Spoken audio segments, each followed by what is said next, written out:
Good evening everyone and welcome to One Hub Racing. My name is Alex Lilliard, bringing you live and uninterrupted coverage of round 9 of 10 in season's 15 Pinnacle tier, and we're at the home of British motorsport, Silverstone, that's seen lots of revamps and changes over the years but still remains ever popular with fans and drivers and commentators. And this is the one I've always been looking forward to. Whenever I see Silverstones on the calendar, it's always yes, I will do everything I can to make sure I'm available to commentate on it. It's a fantastic circuit. We always see some great racing round here, and tonight could be the night, probably will be the night. If I was a betting man, I'd put serious money on it being the night that Louis is crowned as drivers champion. I will go into obviously the drivers and the constructors standings in a few minutes, but first and foremost a special shout out of course to our league sponsor Next Level Racing. Do make sure you check their website out if you are a sim racer in mind or want to immerse yourself in that experience as much as possible. They have rigs, they have stands, they have seats, they have pedals, they have wheels, they have everything that you really need to get yourself set up in any sort of particular way you want. And the reason why we give them a shout out is we don't just plug their channel for no reason. They do support the league as well. They offer prizes as well. For example, the champions of each tier this season, I believe, get themselves a stand or a seat as well. So they do offer good prices, and good prizes as well for the league. So do make sure you check them out, because they do a lot to help the league grow and continue offering some really fantastic prizes for our winners. So we're looking at the lobby at the moment. Looks like we're missing a couple of drivers. No, just the one. That'll be the Mercedes of Paris, who hasn't actually been here for the last couple of weeks. So we've pretty much almost got a full grid. Before we go to qualifying then, there's obviously the pre-race notes to talk about the drivers, leaving some particular comments about tonight, the season as a whole, their future aspirations within league racing or One Hub itself. A particular question was put to Harry B in the Haas. Basically, and the question was basically put to him: you've been flying under the radar, you know, you haven't really been spoken about, you haven't been brought into a press conference, there's nothing, no reports have gone against you or anything like that. Are you quite happy to just sort of fly under the radar? And he's replied and said, yeah, pretty much. You know, I'd rather just let my driving do the talking, pick up points here and there, and just crack on with my job with no fuss, and just turn up, do what I need to do, and then leave at the end of the night. So there's no dramatics from him, there's no fanfare from him. He just turns up, does the job and goes. So good luck to Harry tonight if he can pull off another top 10 result. The other questions that were put to some of the drivers, there's only a couple of replies. White Fountain certainly put a reply up, which is quite interesting. And one of the questions is, of course, next month F1 2020 drops. A lot of us are quite excited for that as well, and obviously going into a new game will be the start of a new season 16 of One Hub Racing. That's how long it has been going. And the question was put to some of the drivers: are you going to be getting F1 2020, and are you going to be continuing league racing, whether at One Hub or elsewhere? White Fountain replied and said he's not. He's probably not going to get the game, and he's certainly not going to carry on league racing, which is a bit of a shame. He's obviously being a bit disillusioned with what's been going on this season for himself in the Pinnacle tier, propping up the standings on one single point. So hopefully he changes his mind and we do see him back next season, but some drivers do lose interest or they just move on with different games, and I think at White Fountain's time as a league racer is coming to an end. His choice to do that, of course, but it'll be a shame to not see him here next season. So we're almost then, just after the half-hour mark, 4:30. Good evening to everyone slowly filtering their way in. I know that the other race is currently on the go at the moment as well. Hopefully we've got nice dry weather tonight in both qualifying and the race, so we can see the ultimate lap times from these guys. And of course this was the track that we used for our qualifying night all the way back in, God knows what month it was, probably March or something like that I think it was. Even though it's a shortened season, it does feel like it's quite a long time and we're almost at the very end of it. So yeah, this is the qualifying night track that we used, where everyone that decided to sign up, including myself, to One Hub Racing, pay the entry fee, whether it's the basic £5 or race premium is £10, and then we had to do the qualifying night, which was essentially go out there in a 30-minute practice session. I believe it was a 30-minute practice session. Well, it could have been just a qualifying session, to be honest with you. Yes, it was. Of course it was. And the idea was to set your quickest lap time that you can on the soft tyres, and that puts you in the tier placement. And so everyone has had experience around this circuit already, whether league racing elsewhere or doing time trial or multiplayer events. So this is a circuit that is very familiar to all of these drivers, and all the drivers have readied up, and we can go to qualifying. Hopefully it is going to be dry. If it is going to be wet, it will provide a little bit of a challenge for these guys with the medium to high speed corners, but in the dry, this track really is something else, and it is a real driver's favourite. Not many people out there will slag and slate Silverstone off. It really does provide some great races over the years, plenty of opportunities to overtake, 2 DRS zones, lots of interesting corners. So we're just waiting for a couple of drivers there to finally hopefully sync up, so we've got no issues. and we'll be going ahead into the qualifying session. So the standings then, drivers and constructors, it's all very simple for what needs to be done for the title. There's still a few other points and positions yet to be decided. So Louis currently leads on 170 points. He's 50 points ahead of Danny Moreno in the Mercedes, 170 to 120. So essentially, if you take in the account of the fastest lap points as well, Louis needs to be 52 points ahead to win the title. So it could come down to Louis finishing 10th tonight and Danny picking up the fastest lap, and then it might change in this and next thing. But to be honest with you, Danny needs to win the race. Anything less than that and the title is over. So that's the thing we'll focus on. If Danny is not going to cross the finishing line in P1, then no matter what Louis does, the title is his. If Danny does win the race, then Louis will need like a 9th or a 10th, something like that. We'll talk about it more once the race gets going and once we get towards the end of the race. But essentially, Danny needs to win this race.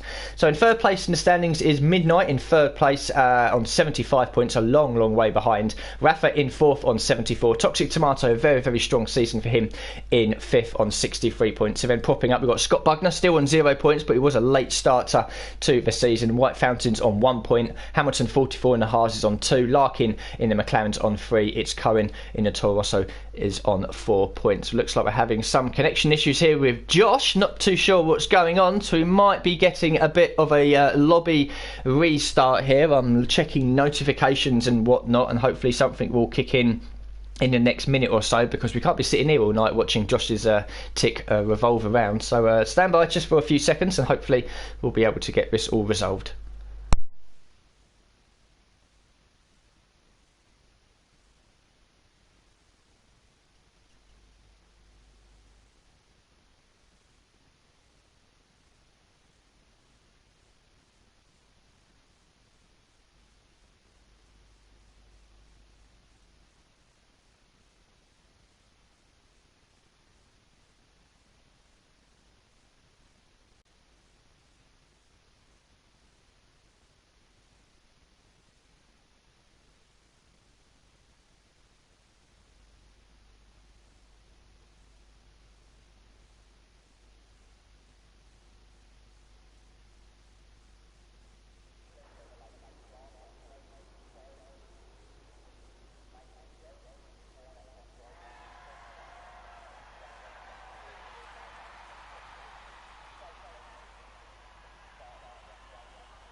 Okay, so here we are then at the beginning of qualifying. Josh has joined and left, and I believe we've also lost someone else as well, ILRT Thomas in the Alfa Romeo. Hopefully they can join back in. I'm going to wait a minute before I go all guns and blazing in the qualifying session. I'm pretty sure we are going to continue with the session. I can hear cars slowly and very quietly filtering into life. The engine notes tick in, but as you can see there, if we do continue on, it's heavy rain in qualifying. So if anyone is watching that is in the lobby can tell me if there's going to be a weather change in qualifying, what it's going to be for the race as well, that would be a very, very appreciated. So it looks like we're going to carry on then. More and more engines are slowly firing into life.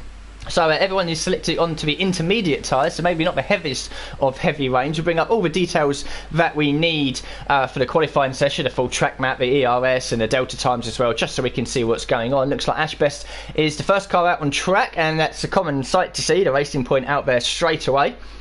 So Ashbest then will be the first driver in the number 13. Unlucky for some, maybe not for him.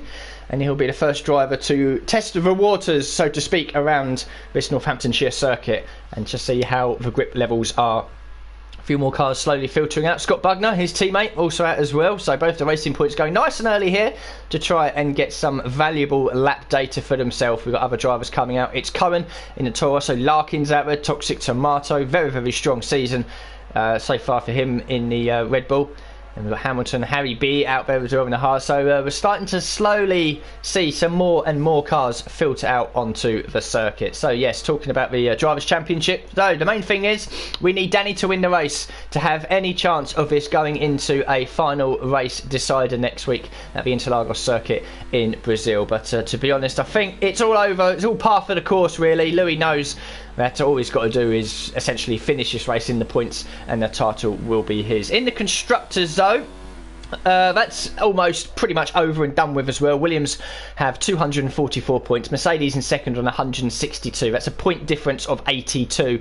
My maths are correct. A first and a second place is 43 points. A fastest lap is 44. Double that for Brazil, it's 88. So Williams need to score 6 points tonight to be crowned as Constructors Champions, and they have 2 races to do it. So the chances of that happening are very, very high. So very well could be Louis and Williams winning both the Drivers and the Constructors Champions tonight. In third place is Ferrari on 101 points. Fourth is the Aston Martin Red Bull team on 82. McLaren in fifth on 70. And it's the Racing Point team with Ash Best in it in sixth place on 48. Alfa Romeo 47, Renault 37, Haas team 28, and the Toro Rosso team really struggled this season on just 5 points. So we've got yellow flags out there in sector 3, just through Vale and down into Club Corner, the last couple of corners. Just everyone's just backing off a little bit, trying to find themselves a little bit of track space.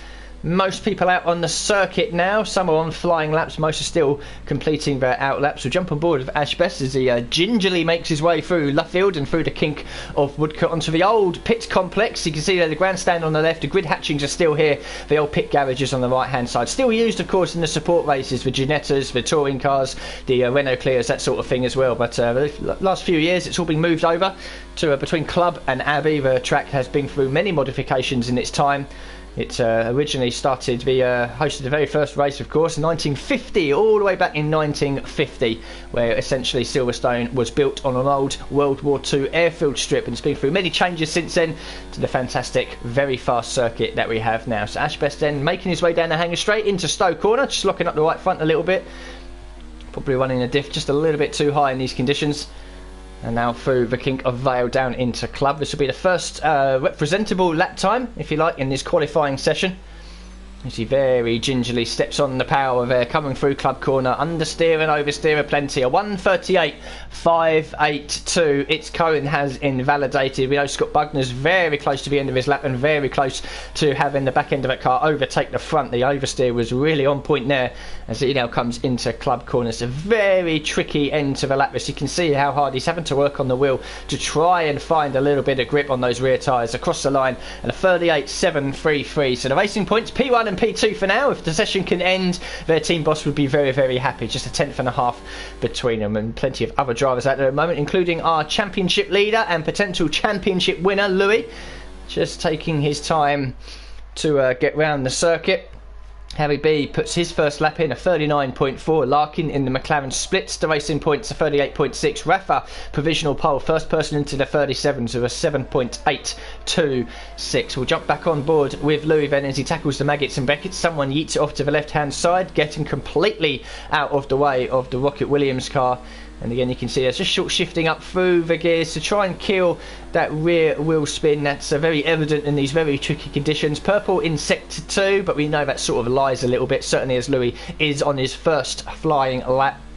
Might pit at the end of his lap, this could very well just be a sighter, but he is going to complete it at least. So down into the final couple of corners now. Let's see how he handles Club through here. Probably a little bit smoother than some of the others we would have seen, indeed. It's a very, very experienced league racer is Louis. And across the line he comes now onto provisional pole, 36.779, just over a second clear of his own teammate. And that is the ultimate benchmark straight away for everyone to try and at least get close to. So Josh is back in the session and is back in his car. Where's Thomas and all of this? Is he going around? He is, yes. So the 2 people that had to leave a session have managed to rejoin and get back in their cars. So the 19 that were originally here to start, the 19 we still have. So Maggots and Beckett's in for Thomas in the Alfa Romeo. Up through the gears, 5th, 6th, 7th, possibly 8th as well. Some people will drag 7th gear quite long. And you can see that's exactly what Thomas is doing. He's neglecting to go into 8th gear. It doesn't really help sometimes. It's easier to just punch it all the way to the end of the rev limit in gear number 7. We've asked the drivers there on the exit of Stowe, you can sort of take the mickey a little bit and go over the white lines. It doesn't really invalidate or give you a warning. We have said to the drivers to sort of behave yourself. It is going to be policed a little bit. If you get away with it, then fair enough, you get away with it. But if you are sort of caught on stream by doing it, then reports can go in and you can pick up penalties for it. So we are allowing the drivers to extend it if you want to take the risk. If you get away with it, then fair enough. If you do get caught, then a penalty will be issued to you probably after this race. So it's really up to the driver's discretion if they want to extend the track limit as much as they want around this. So here comes Danny then, the only driver with any sort of opportunity to catch and pass Louis for the title, but he knows that missing that mid-race, that race in the mid-season, I should say, really did hurt him, because he picked up 0 points for not being here. Louis picked up the race win, and that pretty much killed off the exciting championship battle we had. Danny then only P4, 37.756, a tenth and a half away from Josh, who's done well to get up into P3, and Thomas as well, P2 there. So we've got some quick guys out there on the intermediate tyres. There are some drivers that prefer these sort of conditions. I do personally. I find myself to be more competitive in the intermediate running at most circuits rather than the dry and the full wet, and we might be seeing that from some of these guys tonight as well. But Thomas and Josh, it's not the first time they've been that high up in the standings in qualifying, so no massive surprise to see them up there, but I think they'll be very happy with their initial banker lap. 15 of the 19 drivers have set lap times. I'm just looking at Hamilton here, who I believe is coming down the Wellington straight. Toxic Tomato back out on circuit. His teammate Midnight still in the pits, and it's Cohen back out on the circuit as well. Some drivers are doing multiple laps here to try and get used to the track conditions, which is probably telling me that the race is going to be in the intermediate conditions as well. Scott Bugner then on his 4th lap, Harry B on his 4th lap, same for Larkin as well. Quite a few others starting their 3rd lap. So some of these guys out there trying to get some track knowledge. I can only assume, I've had nothing told to me yet, but I can only assume that the race is going to be in wet conditions. That's why so many drivers are out there pounding around doing multiple laps. So we'll come back down to some of these guys, and they've yet to set a lap time. Cohen still in his out lap. Midnight now coming out of the pits, followed out by a Williams, who I believe is Louis. So Toxic Tomato has invalidated somewhere around sector 1, so his next lap out the pits is already blown. And already into the second half of this qualifying session, so Toxic Tomato is going to be leaving it late here to get a lap in. Hamilton then just coming around the final couple of corners now. We'll jump on board then with the Haas driver as he takes us for a lap around Silverstone. So then out of Club Corner along the new pit straight up into the very fast right-left Abbey chicane. It won't be as fast as it would have been in the dry. He's immediately invalidated, so hyping myself up for an all-out qualifying lap on board with a car has ended at turn 1. He's invalidated at Abbey. It's all too common to see that. It's very easy to invalidate a lap round here. Don't be surprised if there's a few time penalties out there. Maggots and Beckett's is very tricky on the exit of Cops as well, and as you've just seen there, going into the Abbey chicane at turn 1. So Hamilton then, he'll turn everything down to 0, save the fuel, save the ERS. His tyres will have plenty of life in it, and you can expect him in about a minute and a half to go again. So Cohen, Midnight and Toxic Tomato, the only drivers yet to set a lap time. Just under 8 minutes left of his qualifying session, who will be on the front row alongside Louis.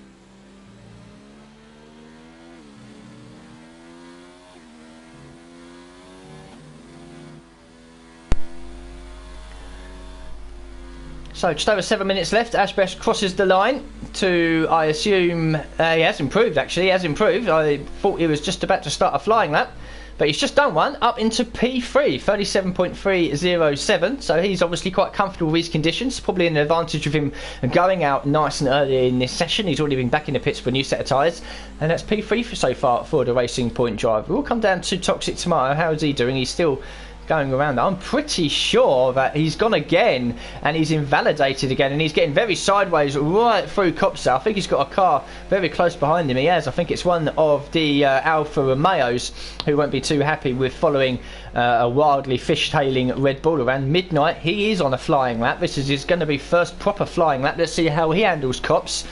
Not bad, drifting a little wide, and it's an invalidation. That looked a bit harsh. I thought that right front wheel was just on the white line. So the Red Bull drivers now Cohen has set a lap time, but it's a 47.0, so we'll ignore that. So both the Red Bull drivers are the only two yet to set a lap time, and they are slowly starting to run out of time here.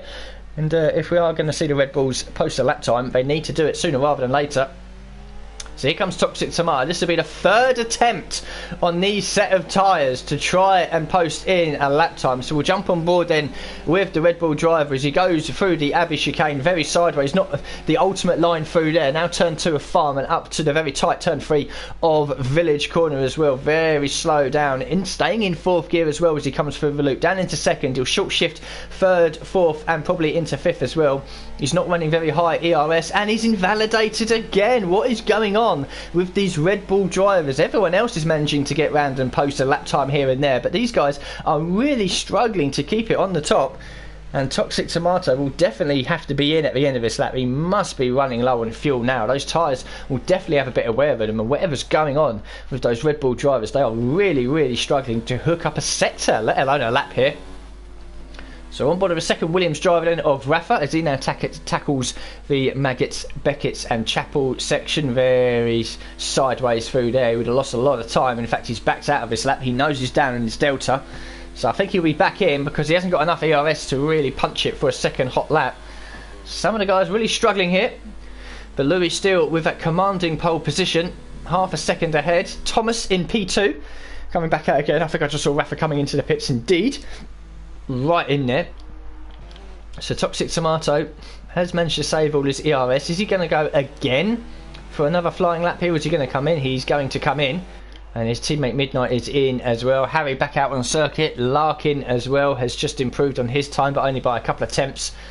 White Fountain there taking a very wide line through whatever corner that is. I don't even know where he is. Is he at Village? I think he's at Village, yeah. So White Fountain well off the circuit. But Skeven now, I believe, has just completed a lap and moved up into P5. Skeven had a very quiet return to one hub so far. Joined, I think, in Austria. And he sort of kept himself out of trouble a little bit, but hasn't really put in some amazing performances that we are sort of aware of him. The Ferraris are together in qualifying, 11th and 12th so far. Corin has found a better lap time from somewhere, and he's a 38.2 so far. So the Toro Rosso guys, 13th and 15th so far, which... based on their recent qualifying and race performances, I think they'll be relatively happy with. Ollie Flavel, we haven't spoken about him yet. He's running in 10th. Danny back out on circuit. Whoa, nearly losing it over the curve there.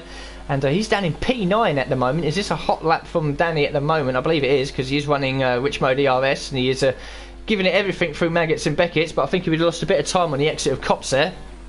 See what his delta time is like. He's 2 tenths down on his previous best, so I think this might just about be an in lap, but he's going to be very close to getting back out on time. You need to be out of the you need to be out of the pit lane really with just over 2 minutes left, and Danny is going to complete this lap. He might go again on these set of tyres, but he's down in 9th at the moment, and that's a bit of a wild line there through Club. And now through the final corner, is it going to be an improvement? It is. He did find time in Sector 3 up into P5, but that'll be Danny's session over. He hasn't got enough time. Anyone now completing a lap, their session is over. They won't have enough time to get back to the pits and back out again. The pit lane here is so long. So with the 2 stops that everyone's got to do, if you do pick up damage, you might be able to recover somewhat. But if you pit off strategy and off sequence, then you'll be losing a lot of time in the pit lane. So Danny's session is over. P5 is the best he can do. And the slim chance he's got of keeping his championship alive going into the final race next week at Brazil looks almost over and done with, but you pick up the points in the race, not in qualifying. Skeven then, he's now starting what will be probably his final lap. There's the McLaren there of, I believe it was Ollie, just politely jumping out of the way. Got some more people coming out of the pits now. I believe it's Ashbest coming out yet again for another run.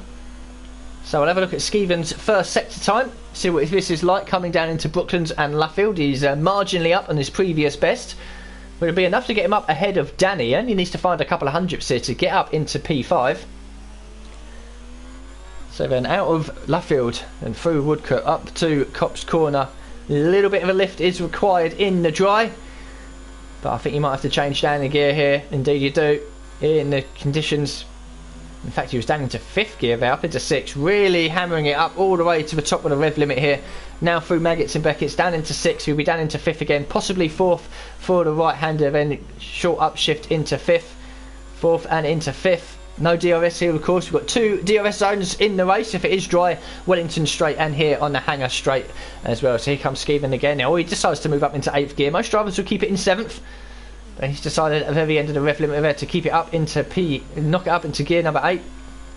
through Stowe, Vale, now down into Club Corner. We've seen some drivers handle this section of a circuit quite nicely, others struggle really quite badly for risk, even though he's kept it nice and clean and true through the final corner. Is it an improvement? It is. A 37.460. He found 700ths of a second, but it was enough to put him up into P5. His session is now over. Where's Rafa in all of this? He's coming through Maggots and Beckett's. He's a 10.5 up in his previous best, but he needs to find the best part of half a second if he wants to join his teammate on the front row. Thomas, I believe, has backed out. He won't get enough time to get round, so Thomas's session is over.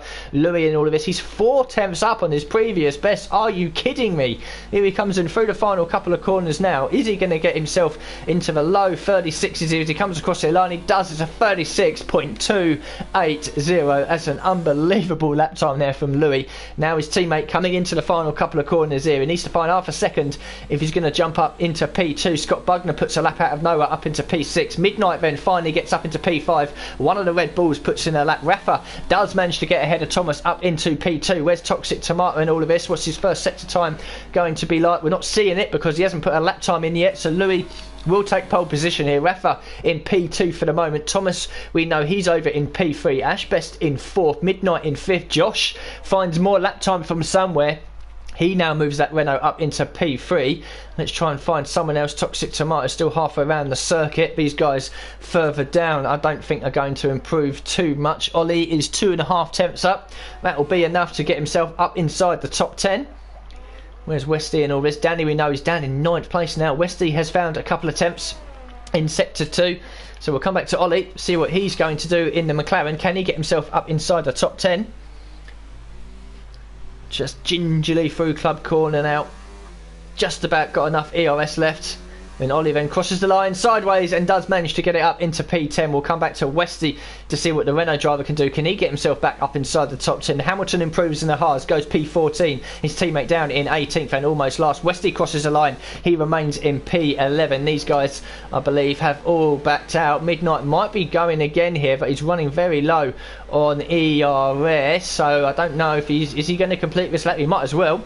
So we might see another little improvement here from Midnight. He only needs to find a couple of hundredths and he'll get himself ahead of Ashbest in 5th place. We've got Zach ahead of us as well. He's coming around to complete his qualifying laps. So just a couple of cars left then. Zach crosses the line and goes into P10. Midnight fails to improve as well. And I think it's Rafa then. That's the last car, but he's coming into the pit. So it's a Williams 1-2 then. Louis with pole position by half a second ahead of Rafa. Josh then up into 3rd place. Thomas in 4th. Not the first time we've seen them two high up the order. Both of the Racing Points have done well, 5th and 7th, and both of the Red Bulls have managed to find laps at the very end to qualify in 6th and 8th. But Danny, look at that, all the way down in P11.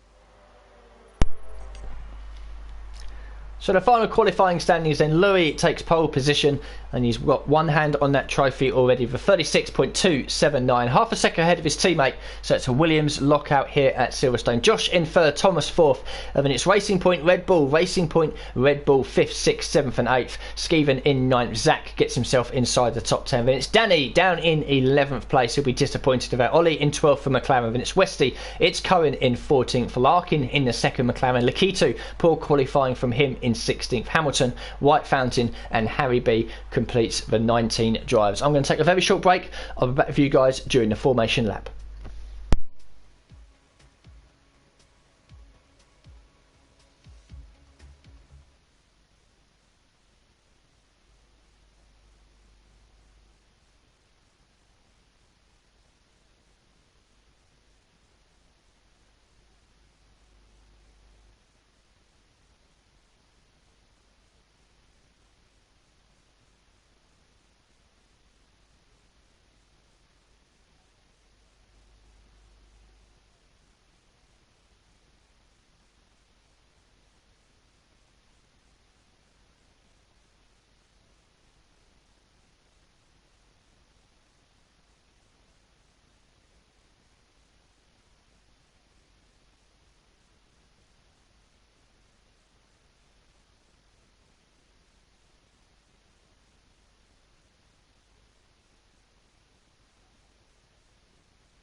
So, looks like we've got a dry race on our hands. It looks a little overcast, but certainly the rain has disappeared. Hopefully it stays away for the whole race. A few drivers there just lighting up the rear tyres as they make their way off their grid spots, led away, of course, by Louis and Rafa in the Williams cars. So we'll bring up then the tyre details. Now, usually what I say in every race, if you qualify, if I manage to use my words correctly, qualify inside the top 10, you have to start on the set of tyres that you set your best lap on. But, of course, the qualifying session was run in wet conditions. We now have a dry start to the race. So all 19 drivers, all of them have a free choice of tyres of which they want to select, and of course they'll all have plenty of compounds to use because no one did any dry running in qualifying, and there's a real mix there of medium and soft tyres, so this is going to be an interesting one to call as the race goes on. The top 5 all selecting the medium tyres. We've got Midnight, Scott Bugner, Toxic Tomato and Zach in 10th going for the soft tyres. Skeeven, the other driver, inside the top 10 going for mediums. And then after that it's a real mixed bag really. We've got Danny in 11th on the mediums, 13th, 15th, 16th, 18th and 19th all in the mediums. A couple of guys lower down going for the soft tyres as well. So I think that the top 5 probably made the right call going long onto the medium tyres. You can expect mediums and softs to be the dominant 2 tyre choices of this race. Not many people really choose the hard tyres. We might have an early safety car here and someone might decide to bank on the hard tyres, but of course everyone has to make 2 pit stops. Doesn't matter when you do it. You can do it at the end of the first lap, you can do it at the end of your penultimate lap, you can pit twice under 1 safety car period, you can pit twice in 2 laps. It doesn't really matter as long as A, you pit twice, and B, you choose 2 sets of tyre compounds. So mediums and softs will be the run. Probably medium soft will be the ideal strategy for most of these drivers. You might see a couple of people out there double stinting the mediums though if they feel more comfortable on those. I think the mediums are a better race tyre, but the softs can go quite far into this race. 26 laps we're going to get here at Silverstone as all the field now slowly filters their way back onto the starting grids, and they all take up their respective grid spots. 19 drivers will be starting this race.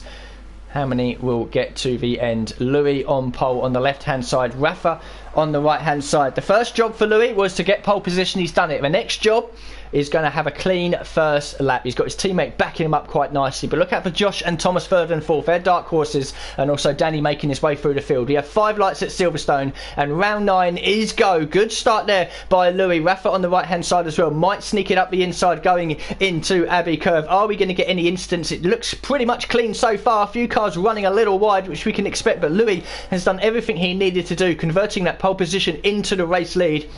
Rafa backing himself up very nicely. We've got Thomas still in 3rd, Josh in 4th. Scott Bugner's going to try and hold us around the outside. It's got to be very close because his teammate Ash Best is very close to him as well. Midnight managing to get the jump back on him. Zach is up into P8 and we've got Danny in 9th as well as they all filter their way down the Wellington Straight for the first of 26 attempts. Everyone's just trying to find themselves a little bit of tarmac and real estate for themselves as they try to squabble and fight for positions. Everyone will be in line soon. We've got Ollie Flavel battling with Cohen and his teammate Larkin in 10th, 11th and 12th. Scott Bugner's managed to get past Josh into P4, but everyone so far has kept it relatively nice and clean. Skeeven somewhere has had a moment and has dropped all the way down into 18th place. Harry's come up well from the back into 16th, and Danny then P9 at the moment.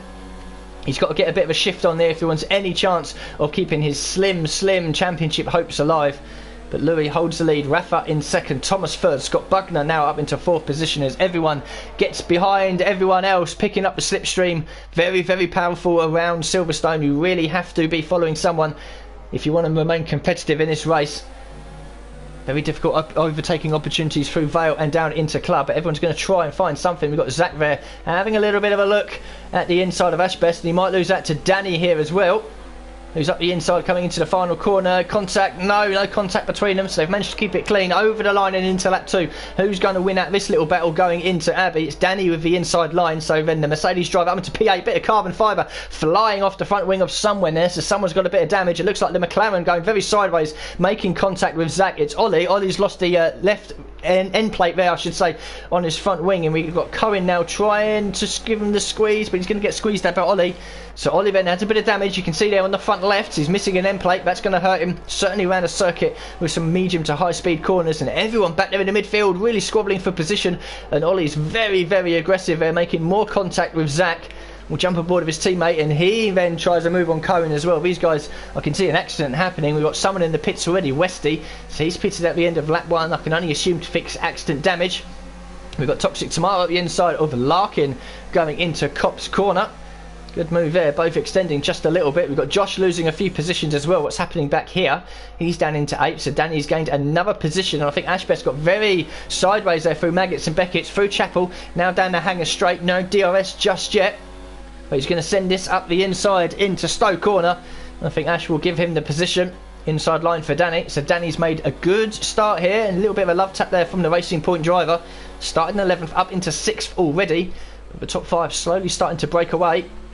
As these guys further down the order, really now starting to squabble over positions. We've got Larkin and Lakitu fighting over 11th and 10th, and Harry says thank you very much, I'll sneak through, as does his teammate Hamilton as well.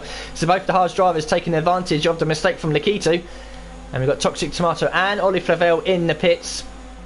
Oh, that was never going to work. Why did Lakitu position his car there? He's off the circuit, he'll keep it out of the barriers. But Lakitu put his car in a position that was never going to work for him. And he's spinning that Ferrari round. He's obviously got too much heat in them rear tyres. Bad news then for the Ferrari. Toxic Tomato out in the medium tyres, as is Ollie. And Wesley will join that trio at the back of the field. So we'll move away for the midfield, and Lakitu picks up a 10-second time penalty for rejoining the circuit and corner cutting as well. So don't be surprised to see Lakitu in the pits for retirement. I wouldn't be surprised if he calls it a day after all of that. But lap 3 of 26, DRS is now in effect if you're within a second of the car in front of you. Rafa won't be getting it though. Louis is slowly starting to streak away here, but Thomas has got an opportunity here. He can sense some potential P2. DRS, finger on the button. Where does Rafa position his car? He's definitely going to have to defend this somewhat. He's going to stick in the middle and allow the Alfa Romeo the inside line. And it's Thomas up into P2. Good opening first few laps here from the Alfa Romeo driver. Scott Bugner still holding on in 4th, Midnight in 5th, and it's Danny in 6th, a second and a half back. We've got Zach and Josh fighting over 8th and 9th. Josh qualified quite high up the order. Now he's down here in 9th. He's going to try this around the hard way and does manage to complete the move around the outside in Vale and Club. So Josh then slowly starting his recovery. He'll bring up the position changes from the start. Well, Louis started on pole, leads this race. Thomas has gained 2 positions. Danny has gained 5. Harry down in 12th position has gained 7 places. So he's our biggest mover. Biggest loser, Toxic Tomato. He's lost 9 positions, having to make a pit stop. Same for Ollie and Westy. They've both lost 6, but they've had to make pit stops. So quite a few movers and shakers early on.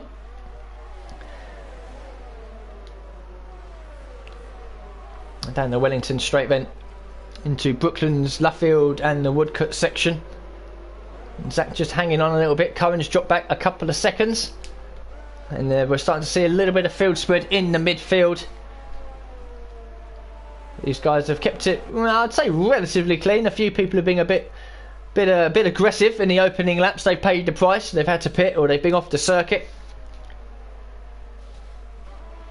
And Larkin in P11, White Fountain picks up the first real time penalty, 3 seconds. We know that Lakitu has 10, and where's Larkin going? That's a strange line. Is he going to make contact with anyone? He doesn't. He manages to hold the brake somewhat, and Larkin just a bit too heavy into the beginning of Maggots in the back of the car, tried to overtake the front, and unfortunately for the McLaren driver, he spun himself all the way down into P15. We've got White Fountain and Skeven battling over 13th and 14th. Midnight pitting early then at the end of lap 4. So he's going to be coming off those soft tyres. Probably onto another set of maybe softs, I don't know. We'll have to have a look and see.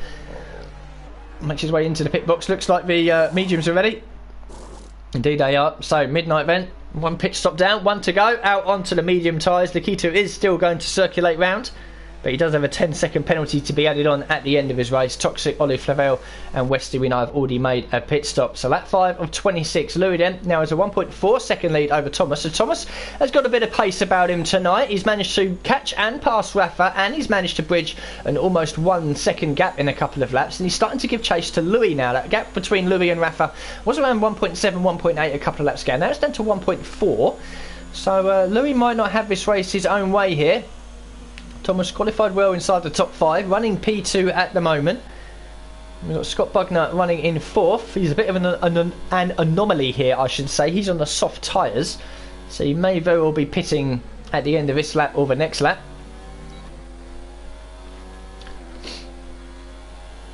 Danny went slowly starting to close the gap as well. He's cleared Ashbest behind, and the K2 picks up a 3-second time penalty for exceeding track limits. That's now 13 seconds for the Ferrari driver. Does Scott pit ahead? He does.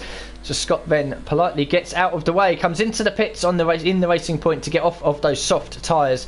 That promotes Danny into P4, and you can see Rafa and Thomas just ahead in the distance, but Louis just there. You can just see flashing into Abbey, speeding into pit lane for Hamilton. 5-second penalty. He goes, screw that, I'm not happy with it, and immediately retires from the session. We do ask drivers, if you are going to throw in the towel for whatever reason, please do it in the pit lane. We don't want unnecessary safety cars or virtual safety cars because someone's decided to retire on track. If you crash on track, fair enough, but if you pull over and retire, that's a bit of a no-no. So we've lost our first driver.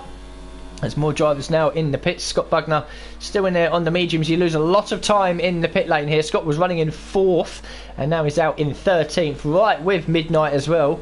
And that is a change for position. Midnight's managed the undercut on the racing point.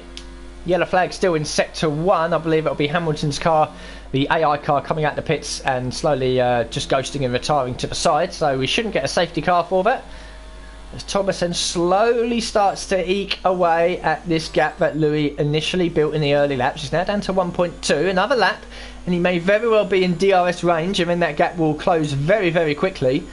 So the top 5, the top 6 are separated by about a second and a half each, so there's a nice little even field spread between these guys as everyone now starts to settle down into their strategies here. These guys in the medium tyres will go quite long. If they're planning on double stinting on the soft tyres, we could see these guys out there for at least half of the race. And Thomas then bringing that gap down now to 1.1. Scott Bugner picks up a 3-second time penalty. Ashbest in the pits off of those medium tyres. That's slightly early. Zach in, as is Cohen coming off of those softs. That's to be expected. So Ashbest pitting then, if I can stay with him somehow. So what tyres is he going to go on? He's going to go on the soft. So just a medium, soft medium strategy for Ashbest. We don't know. He's being held in the pits a little bit there by I think it was Cohen. He wouldn't have liked that too much, so he would definitely lose a bit of time. Where's Midnight in all of this? Because this is going to be crucial, because we knew that the racing points and the Red Bulls were quite close together. Midnight's got the jump on one of them. He's going to get the jump on the other one as well. So Ashbest has lost out here a little bit. And what can Scott Bugner do? Can he get back past this Red Bull and give chase to the leaders? Because he was running top 5. Good evening to everyone that's slowly filtering their way in. Hope you're all enjoying your Friday evenings racing here with One Hub. Lap 7 of 26. The way things stand at the moment in terms of the championship, Louis will win it. Danny needs to win this race to have any chance of keeping this alive going into Brazil. And if he does win this race, he essentially needs Louis to not score points. At the moment, Louis is comfortably in the lead, although Thomas is giving a decent chase. And Danny has recovered well from 11th on the grid to running in P4 at the moment. So Ashbest then out on the soft tyres. Slightly unusual, I think, there to be pitting that early off of the mediums. Skeeven has managed to get past Harry. I think DRS assisted as both of them cut across the exit of Stowe. And Skeeven, who qualified just inside the top 10, fell near the back at the beginning. Slowly starting to recover through the field. Bring up the stops then, see who's done what. Well, the top 9 have yet to stop. Everyone else has made at least one pit stop, and it's a very long pit lane here as well, so you do lose a lot of time. All these guys in the top 9 now will go quite long, and the race will settle down a little bit in this phase. We've got a few drivers out there that have just recently made pit stops on either to the soft or medium tyres, so they'll be exchanging positions. But these guys towards the front are certainly now settled into a rhythm, settled into a pace. They know where their setups are, they know where their tyre dig is, and these guys will now just churn away the laps until they feel they need to pit for the first of 2 attempts. Danny slowly starting to reel in Rafa, so that P2 that we saw from Rafa in qualifying hasn't transformed that pace into the race, because he's lost P2 to Thomas and he's now dropped just over 2 seconds behind the Alfa Romeo driver.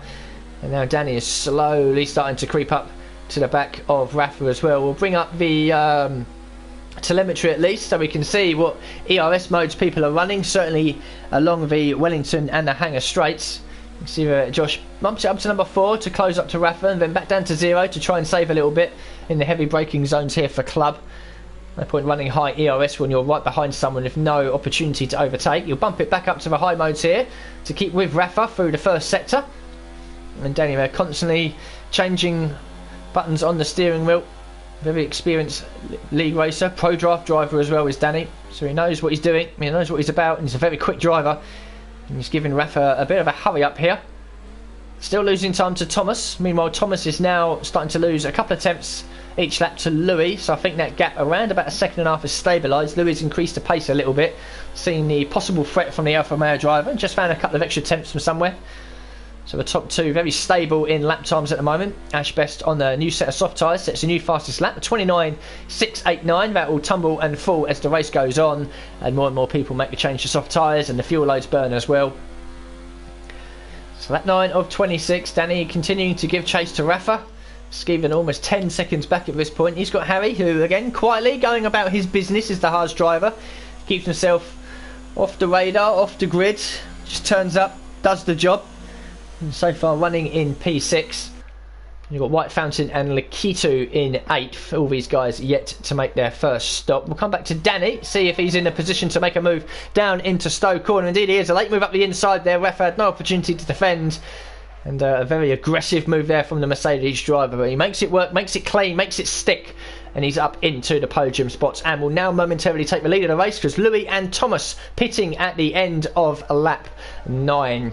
Will it be a change onto the medium tyres, or will they be going on to the softs? I think Thomas might be first in, Louis all the way at the end of the pit lane. The soft tyres are ready for Thomas and they're ready for Louis as well. So Skeeven will bump up into P3, Harry into P4. All these guys will also move up the order a little bit. So Scott Bugner then still giving chase to Midnight after losing that position during the initial round of pit stops. And we've got Ash Best a couple of seconds back, just busy defending from Zach as well. But Ash is on a threat of soft tyres. Josh as well, he's recently made a change on to the soft tyres. So Louis and Thomas back out of circuit. Where's Thomas in all of this? He's just behind Lakitu, who jumps out of the way straight away. Lakitu is not going to put up, I think, too much of a fight to the sort of leaders, I should say, of this race. Lakitu has at least 13 seconds worth of penalties, and he's off strategy as well. So he's just moving out of the way there, allowing Thomas to carry on. Louis and Thomas haven't really lost too much time. A couple of attempts maybe, but stabilising their gap between the pair of them, and they will remain in P1 and P2 once the top 5 make their pit stop as well. Danny Bennett has found some good pace. Rafa's dropped off a little bit, still in DRS range, but he's half a second back. White Fountain, 3-second time penalty for exceeding track limits, and the top 2 are now coming in. This may very well be a change onto the soft tyres. Oh, and Danny speeding into the pit lane. It's a very, very tricky pit lane entrance here. Very slow as well, 37 mile an hour. And Danny then picks up a 5-second time penalty, which will serve in the pit lane. He might serve it here or in his next stop. And the answer is it's going to be at his next pit stop. So Danny then, he's being held in the pit, so he might have just served it now. I'm not too sure. We'll have a look at Rafa. He's going on to the soft tyres. So no, Danny did not serve that penalty. So Danny will be held in the pits at the second round of stops for 5 seconds. That might kill his chances of getting onto the podium. White Fountain leads the race. Not often I get the opportunity to say that. Not often he gets the opportunity to see P1 next to his name. But of course, White Fountain is yet to make his first pit stop. Louis then, P2 at the moment, net leader, 1.8 ahead of Thomas. Lakitu up into P4. He's yet to make his first pit stop, of course. Danny then rejoins, and Midnight and Scott Bugner have managed to get the jump on Rafa. Such is Rafa's pace that's dropped off a little bit here in these opening laps, but he's going to try and move up the inside of the racing point. A little bit of contact there, but no harm, no foul. It was tyre wall on tyre wall, and now Lakitu is right in the middle of this. He might just jump out of the way. He's not racing these guys. He has a lorry load of penalties, and he's on old medium tyres. And Midnight will want to try and get past this Ferrari as quickly as possible, just moving out of the slipstream a little bit there to just indicate to the Ferrari, look, there's a Red Bull behind you, I'm quicker than you, please let me go, don't let me lose any time. Because Danny is starting to disappear, and Rafa and Scott Bugner are now very, very close to the back of that Red Bull. But I think Lakitu will just move out of the way. You can see there, yeah, he's not really interested. And Lakitu will just slow down and allow all these guys through. Well, he won't allow Scott Bugner through, so he'll be a bit disappointed by that. And Lakitu has nothing to fight for, really. He's at the back of the field. and he pulls off into the pit lane. So Rafferden right up behind Midnight now. White Fountain enjoyed 1 lap in the lead. Lakitu, his day goes from bad to worse. A 10-second penalty for rejoining the circuit after a spin, a 3-second penalty for exceeding the track limits, and now he's picked up an additional 5-second penalty for speeding in the pit lane. 18 seconds now for Lakitu, who's still carrying on. Credit to him, he's not going to retire just yet. But I think he's going to be a net last place once all of this is over and done with. So Rafferden, he'll have the DRS on Midnight. This should be a comfortable move up the inside, down the Wellington straight, into the heavy braking zone for Brooklands. And indeed, Rafferden might now start finding some pace on the soft tyres. Granted, Midnight was on the medium, so you would expect the softs to be slightly faster, of course. But maybe Rafa just didn't enjoy life on those mediums at the start of this race. And now we'll see what his pace is going to be like on these soft tyres. Danny Bent is now just 2 seconds ahead, but he will have a 5-second time penalty added on for speeding into the pit lane. Whether he serves it in the pit lane or it will be added on remains to be seen. So the top 4 then sort of evenly spread again. Midnight and Scott Bugner will probably drop off a little bit. Here comes Ash Best though. He's on those soft tyres. Very, very early pit off of those mediums. I think it was at the end of lap 6 or 7.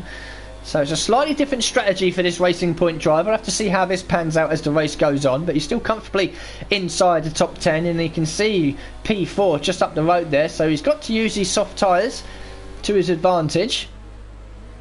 But already with 5, nearly 6 laps completed, and they will be already starting to show a little bit of deg. 28.685 from Danny. New fastest lap. Halfway point in this race. Louis doing everything right to secure the title here tonight. Thomas running a very strong race in P2. Danny, P3, Rafa and Midnight round out the top 5.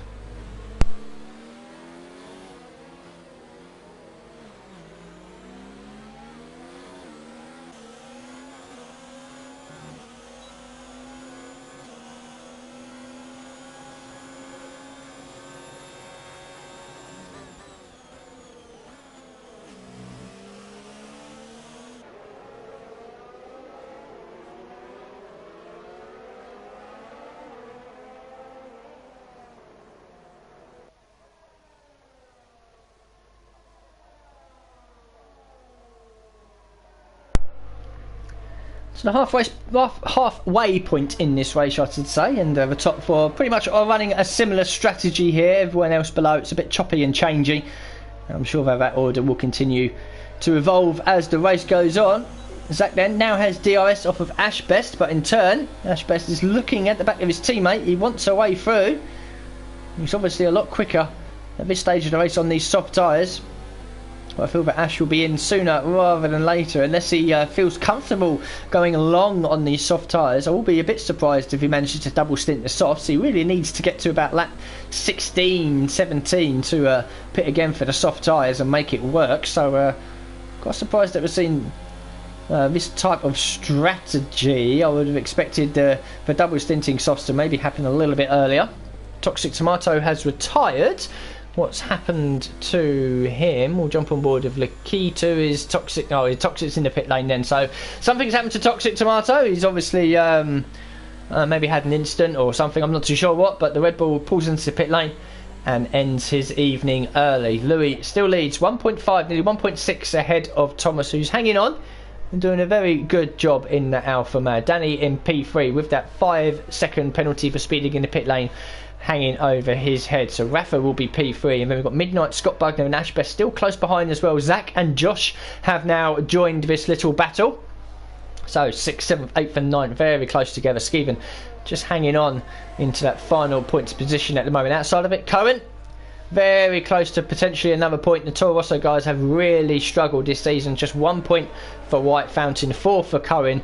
They're at the bottom and a long way back in the Constructors' Championship. So if they can pick up the odd point here tonight, it will do them the world of good. Ash Best feels the need to defend a little bit into the inside for Stowe, because Zach's looking very aggressive. We'll jump on board with Josh just to see how this plays out. Is Zach going to send it? No, he's not. Oh, I think he's made contact with the back of the Racing Point, because Ash Best has just flown off the circuit. Contact with the side of Josh's Renault as well. And Ash Best will be bitterly disappointed with that. I'm pretty sure that Zach just broke just a little bit too late going into club corner. Tagged the back of Ash Best, because all of a sudden that Racing Point was locking up and going wide. And Ash Best there trying to remain in position, but he'll have a lot of heat on them tyres. He's off the circuit. He manages to come back on just ahead of Cohen, who sends it up the inside. The Toro Rosso very late on the brakes. Ash will hold us around the outside. He'll have the inside then for the loop and into Village, and poor old Cohen's been squeezed out, and Harry says thank you very much, I'll gain another position. Now with the DRS, can he try to get past the Racing Point, who's walking wounded here? He would have overheated them rear tyres. Ash tries his best to defend the inside. This is possible to do it round the outside because he'll have the inside for the next corner. Ash trying to give him the squeeze of in. Cohen appears out of nowhere, and again Ash makes contact with another car, and again the Racing Point is sent round backwards, and Ash must be throwing a few expletives out of his mouth right now. He's spun twice in the last minute all the way down into P12. And I don't really think he's done anything wrong there. Cohen gave him the squeeze on the outside, but before that, Zach, I think, outbroke himself and just punted the Racing Point off. He tried to rejoin the circuit, and unfortunately Josh was there, and contact was made, and Ash has spun. So 2 spins from the Racing Point has killed off any chances of a competitive result. Meanwhile, his teammate Scott is now starting to give a bit of a hurry up to Josh ahead. In fact, Josh, who's managed to take advantage of everything that's going on around him, has managed to get past the Racing Point. So the Renault now up into P6. And Ryan Mack with a comment there saying Harry just sneaks through every time. Yeah, that's why Harry's sort of flown under the radar this season, and why it was brought to the attention in the driver's press conference, where he just goes about his job and just takes advantage of everything else and just says, yep, okay, you're going to have an accident, I'll just pass on by, don't mind me. So the Haas driver currently running in P10, looking good for a potential point here. And you now start to think about the second round of pit stops. Larkin is the first to blink for the second time, but he is well down the order. So the top 4 then, 6 and 5 laps completed in the soft tyres. Quite long so far in the mediums for both Midnight and Scott Bugner, and Zach as well, 9 laps completed. So I think we're getting very close now to the second round of pit stops, where the order will chop and change again. The top 4 seem pretty set in stone. They seem to be copying each other, mimicking each other. But from 5th downwards, it's anyone's guess really. Scott there continues to give chase to Josh, who's looking pretty quick. We've got Danny and Thomas exchanging positions, so Danny then continues his charge through the field. Good pace on those soft tyres. And Thomas is now down into P3, which is probably right really. Danny and Louis are probably, I think, are a little bit quicker. Danny obviously didn't like the intermediate conditions that we faced in qualifying. Qualifying down in P11, but it's been a solid recovery for the Mercedes driver. And the only driver now ahead of him is our championship leader Louis. Pit stops are now starting. Midnight is in, coming off of those medium tyres. Same for Scott Bugner, who completed 10 laps on his. And we've got Josh in as well, coming off of the soft tyres as well. So Midnight onto the softs. Josh also making a change onto the soft tyres. Scott Bugner, what tyres are he going to go on? He's going to go on the softs as well. So that's them done now to the end of the race. Where will they rejoin? Ash gets a jump on all of them, but he'll lose a lot of time, of course, with them 2 spins early on. Coming then up into 8th, Harry now into 7th. Just picking up a little bit of snap oversteer there. Can the Toro Rosso driver do anything with the DRS down the Wellington straight? Probably not close enough. So these two have got an outside chance of a point or two here, depending on what happens with everyone else. We'll cycle back up to these guys at the front. Just over 2 seconds separates Louis and Danny. They've been P1 and P2 a lot this season in the championship, in qualifying and in the race as well. Yellow flag in sector 1. That's Ollie going slowly. He's had another moment off the circuit, just backing onto it. It looks like he's spun. Is he spun coming out the pit lane? Yeah, I believe he has. So I think Ollie's spun coming out the pit lane there, because he's just changed onto a set of soft tyres. So that's not good from the McLaren driver. In fact, not good from the McLaren team. They're running last and second last. Midnight, 3-second time penalty for exceeding the track limits a few too many times. Louis and Danny continue on. Zach into the pits then, coming off of those medium tyres, joined by Skeven coming off of his softs. Harry is in, Cohen is in. I'll be expecting Ash Best in as well. So the next group of cars now diving into the pits. White Fountain will continue on. His teammates in the pits. It'll be a bit silly for him to pit. So we'll see what everyone is doing. Zach going on to the soft tyres. Skeven there just, I think, being held up a little bit there, but he's into the pits now for the soft tyres as well. Harry making the change. Oh, this is a very late call. Look at this. Harry, oh, okay, maybe not. Maybe he's just being serviced weirdly. I'm not too sure what happened there. Looked like that Harry made a late call because the team really wasn't ready. And you can see the order chopping and changing in the midfield as people that pitted a lap ago now take back the positions they had. So the Keto out of position in P7. We know that. Everyone now making the change onto the soft tyres for the last few laps here. The last dash to the line. The leaders as well. They'll be in the next lap or two making the change onto the soft tyres. And the Keto there. He spent most of this race, I think, just politely getting out of everyone's way. He knew his race was pretty much done once he spun at the start and picked up that 10-second penalty. And this has been merely a test session for the Ferrari driver. Meanwhile, Zach is carrying on, giving the hurry up to both Scott Bugner and Josh. This is a legit battle for position. Please don't go 3 wide, you're going to give me an aneurysm. And Josh just manages to hold the inside line ahead of Bugner. So these two are fighting for position. They're on similar strategies. And who's going to be the winner of this one as well? I feel that Josh may very well be losing 1 or 2 positions coming down into Stowe Corner. Depends on the exit of both Scott Bugner and Zach. Both of them okay so far. And Josh just weaving and dancing that car around. Most of the leaders are in now, making the change onto the soft tyres again. Up the inside goes Scott. Decent move past Josh. And will Zach now fancy his chances of trying to get past into the braking zone for Club? He doesn't. Josh will try and hang it around the outside. Careful to not make any contact, guys. A little bit of contact has been made. Josh is back in down on the Renault, just stepping out. He's still there. Just about gets the space. And all of a sudden, here comes Zach then, going to try and take advantage around the outside. He does. Josh has got to back out of this, but Zach goes deep with the understeer off to the side of a circuit. And Josh reclaims that position. So they overtook each other twice in the space of 5 seconds. And Scott, though, just thank you very much, through into P7. Hopefully now he can carry on. Louis, Thomas and Danny all out in relatively clean traffic. Danny just behind White Fountain, but he'll catch him past relatively quickly if White Fountain doesn't pit at the end of this lap. So the true order is now being more and more obvious to us as this race goes on. And this takes a little battle here over 7th, 8th and 9th, which is actually 6th, 7th and 8th. White Fountain yet to make his second pit stop. Same for Rafa as well, but he was ahead of his guys anyway. We'll just have a look at the stops anyway.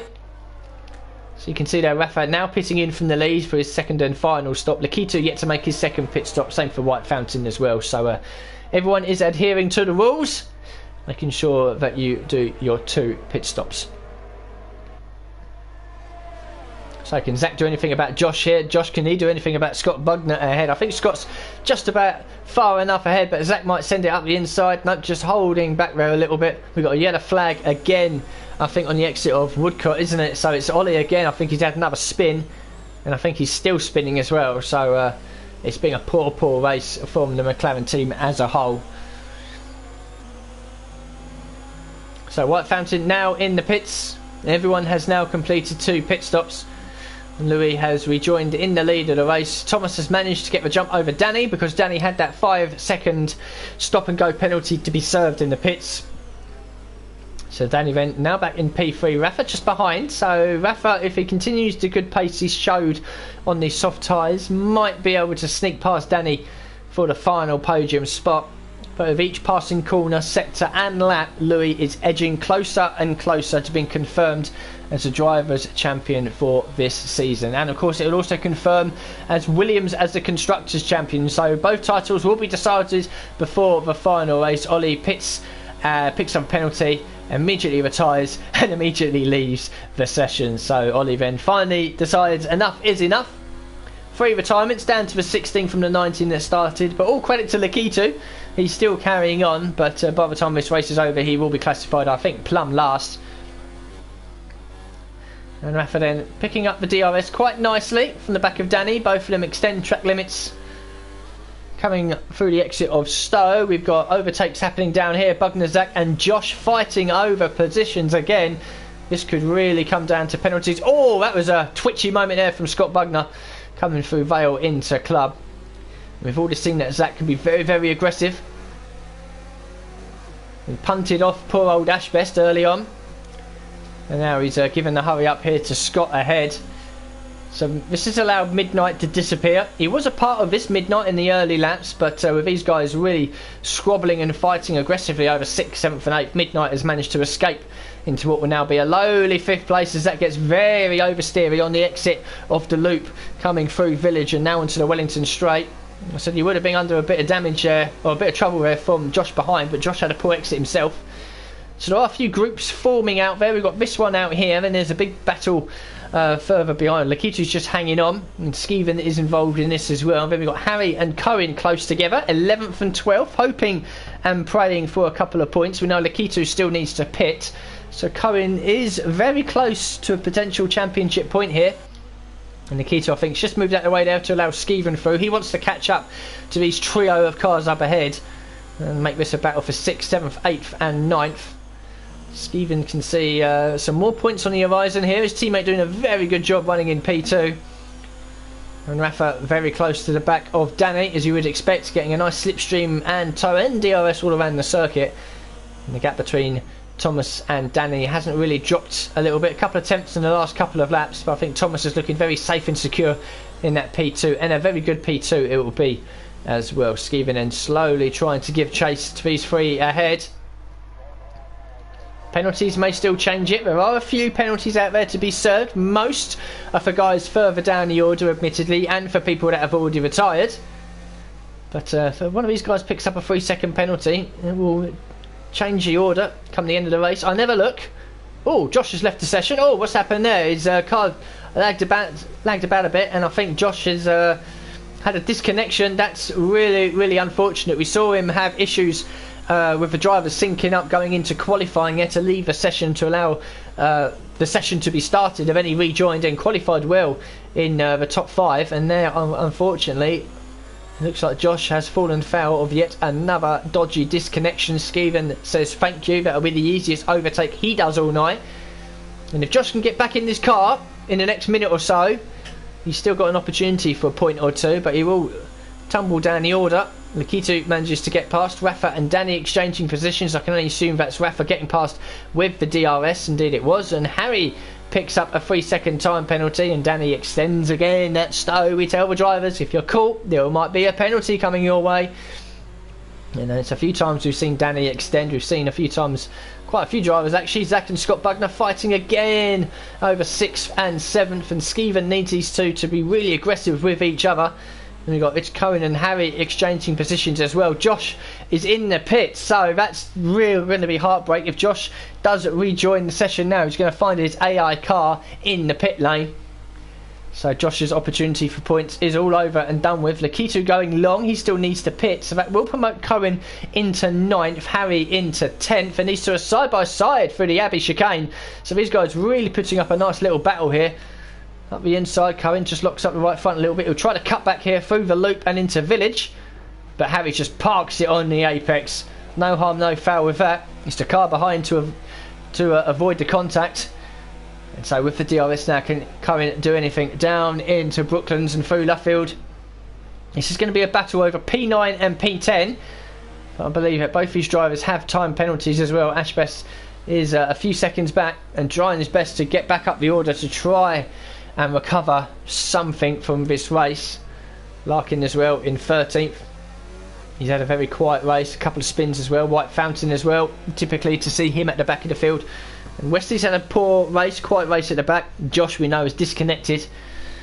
So coming through to start lap 24 of 26. Just 3 more tours for Louis now, and he can almost grab that championship trophy. Thomas has found a little bit of pace from somewhere. Louis could be just backing off a little bit here.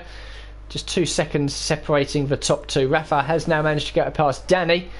Lakitu picks up a 5-second penalty again for speeding in the pit lane. So Lakitu will, he really has had one of the worst races I've ever seen in terms of penalties. A 10-second penalty for corner cutting, a 3-second penalty for corner cutting, 2 5-second penalties for speeding in the pit lane. That promotes Cohen and Harry into 9th and 10th.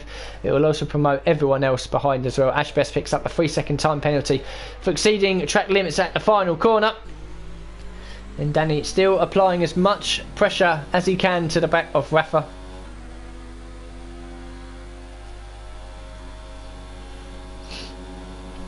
Can Danny now try and get himself back up into P3? He was running in P2 before the second round of pit stops. The reason why he fell down was he had a 5-second penalty for speeding in the pit lane that he had to serve. Otherwise, we could have seen Louis and Danny go for it, hammer and tong for the end of the race, but it looks like it's going to be a clear, comfortable run to the line for Louis. But here comes Danny then with the DRS. Rafa just parks that car in the middle of a circuit, and Danny has no interest in passing, no interest whatsoever. Possibly Rafa has a 3-second time penalty. So maybe Danny, all he's got to do is just follow that Williams car around, or maybe he's thinking about a last lap lunge to try and get back up into P3. White Fountain down in 13th picks up a 3-second penalty. So Midnight running all on his own in 5th place, nothing in front, nothing behind. Zach has dropped Scott Bugner now, 6th and 7th, looks pretty safe and secured. Skeven still hanging on, he's just agonisingly outside of the 1 second window for DRS, and Cohen and Harry also carrying on their little spirited battle for P9 and P10. Cohen, it's looking good, my friend, for a couple of more points. The Toro Rosso team have really struggled for pace and consistency this season. White Fountain has been arguably the slowest driver as Danny and Rafa exchange positions again. I think that must have been coming down for Wellington straight into Brooklands. But White Fountain has arguably been the slowest driver on pace throughout the season, has just 1 single point to his name. Cohen has fared a little better but found himself getting involved in silly incidents. He has 4 points to his name, 5 in total for the Toro Rosso team, propping up the Constructors' Championship. But 2 points potentially on target here for Cohen. Harry will do everything he can to try and claim that P9. So the death throes of the race now, penultimate lap. Danny's found a bit of pace from somewhere. But you look at that, both of them have got plenty of ERS as well, so Rafa's not going to give this up. He wants to join his teammate on the podium, and this has allowed Thomas to completely escape, over 6 seconds clear now. So Louis will cross the line in P1, Thomas in P2. Now these guys start the final lap, but Danny and Rafa are still going to fight over 3rd and 4th. Midnight safe in 5th, all of these guys as well, but Skeven has really closed the gap now to Scott Bugner. I'm not too sure, is Scott running low on ERS? No, they're relatively the same. So Skeven, if this is going to be a last lap push then from the Alfa Romeo driver to try and get himself up into P7. Cohen and Harry still very, very close together. Ashbest 7 seconds off, but he has penalties. Larkin and White Fountain close behind as well. So these guys are going to fight and squabble for the lower positions in the final lap. Lakitu has all of the penalties in the world, but he's going to try and set the fastest lap if he can.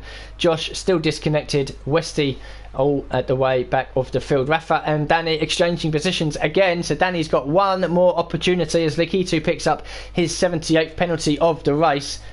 But we come back to Thomas now coming into Maggots and Beckett's.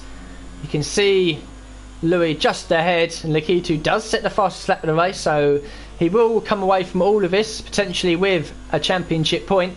Fastest lap for the guy in the top 10, and the fastest lap for whoever does it outside of it as well. But Louis then down into Stowe corner for the 26th and final time. He's been unchallenged all weekend. Pole position in the wet in qualifying, led away at the start. The only time he hasn't led is when he's been in the pits. He's your race winner, he's your championship winner. Louis takes the title, 25 points. Congratulations to you. Thomas across the line, a very strong P2. Rafa in 3rd takes the final podium spot ahead of Danny, who tried everything he could, but it was in vain. Midnight across the line, a lowly 2nd and a half of the race in P5. Zach will take P6. Scott Bugner will just hold on to 7th ahead of the hard-charging Skeven, who takes P7 due to penalties. And Cohen has managed to keep Harry behind. Will penalties change this as well? It does indeed. Harry takes P9. Cohen down into 10th with the unserved 5-second penalty. I think he'll keep it. Ash best across the line in P11. Larkin 12th. White Fountain in 13th. They keep these positions. Lakitu will cross the line in P14. Westy, I think, no, is still going for it, potentially on a fast lap, so we could see that change. But Lakitu then has many penalties to serve, 30 seconds behind. Josh will be unclassified, unfortunately, so his teammate Westy will be home in 15th place. Does he take the fastest lap of the race? We'll wait and see. He's out of ERS. Don't think he did.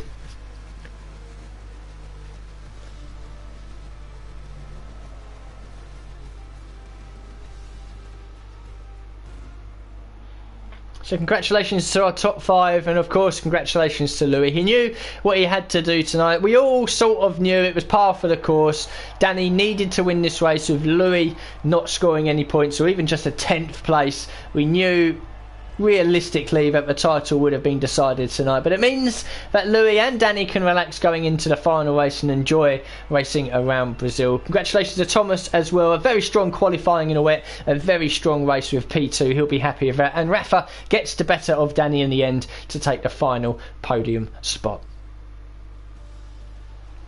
So the final classification, the top 4 kept it clean. Midnight had a 3-second penalty, but he was on his own. It made no real difference to him. Zach in 6th, Skeven in 7th, Scott Bugner classified in 8th, dropped down from 7th due to that 3-second penalty. Harry with 6 seconds, Cohen with 8 seconds, 5 seconds for an unserved stop-go penalty. So Harry picks up 2 points. Cohen picks up a rare point for the Toro Rosso team. Ashbest should have, could have, would have been in the top 10 if it wasn't for those early mid-race incidents. Larkin in P12, quite race from him. White Fountain in 13th, Josh 14th, who was disconnected unfortunately. Westy in 15th, and Lakitu of 21 seconds worth of penalties. Ollie, Toxic and SOR Hamilton all mid-race retirements.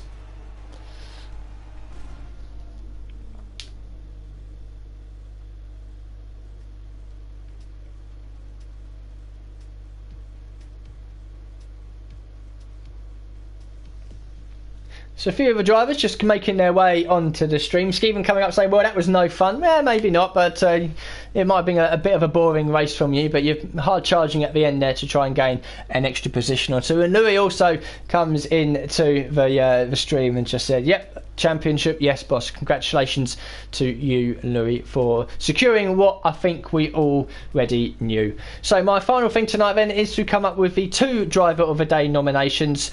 These will be 2 nominations by me, people that I think have done well in the race tonight and deserve a special mention. Okay, well, I mean, Louis doesn't like it when I don't mention him for winning the race. I think we should, to be honest. I think one of the votes should go to Louis. Yes, he was on pole. Yes, he comfortably won the race. But there is still pressure in the back of your mind when you know that the title was on the line and he knew that he had all of the advantage to win the title. He could have pulled over on the last lap and finished in 8th place and he still would have had the title. But there's still pressure there. There's still moments where it could all go away. So he handled the pressure well. Louis did everything he needed to do. And I think one of the votes should go to him. Other than that then, difficult to say really. I think Cohen probably deserves a special mention. It's very rare that we see him running and finishing inside the top 10, but Harry had a very, very strong race, qualifying down towards the back of the field. In fact, I think Harry was last, wasn't he? 19th and last, and he's finished in 9th. I think that deserves a special mention. I know a few other drivers out there qualified outside the top 10. You had Danny finishing the race in 4th from 11th, but we know that Danny is a driver that's always going to make his way up into the top positions from starting lower down. But Harry, I wouldn't have expected Harry to be in the points after starting in 19th, so I think he deserves the second driver of the day nomination. These will all be released by the One Hub Racing Twitter page in the next couple of days, so do keep an eye on it and cast your vote for who you think deserves the driver of the day nomination. Finally from me then, congratulations to Louis and the Williams team. That's all 3 tiers have now had their drivers and constructors champions confirmed, which means we can all go into the fanfare and the fiesta of the final race next week at Interlagos and Brazil, where you can all relax a little bit and just drive with not much to fight for most of these guys now, and just relax and have a good race. So thank you very much to everyone that has tuned in during the night, and I hope you enjoy your weekend, and I'll see you guys next week for the final race of the season 15, and of course the final race on F1 29.